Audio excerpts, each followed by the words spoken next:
推动绿电。有风声讲，台电伫咧讨论讲要做绿电的销售商，规划伫咧台南甲江滨的3个供电场，要提供5000万度绿电，予民间的企业来买。这个一度电差不多是4.8块，上紧伫明年会开始供电。不过台电讲，目前是还咧讨论尔，嘛还未定案。 为了协助中小企业买无绿电的困境，传出台电由于放松启往，敢若手无卖政策，初步会卖小包装的绿电，予中小企业买到。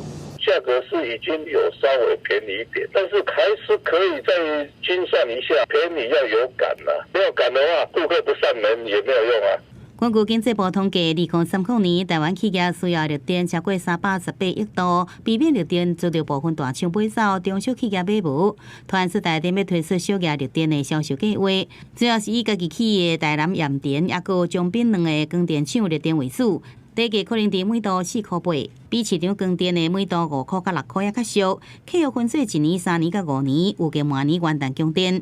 听讲台电会释出5000万度的绿电，也都分做1万、5万、10万、到50万4种。不过一个电盒敢若买一包。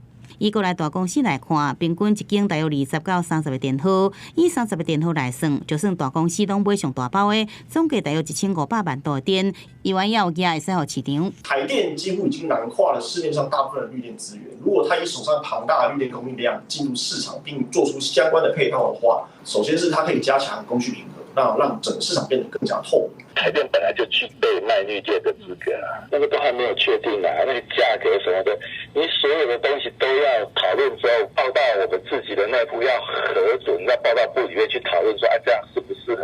专家认为，若是台电要卖绿电予中小企业，短期会使缓解市场上绿电买无的问题，长期效益依然有待观察。不过台电回应，尽量伫内部来讨论，也未定案。记者综合报道。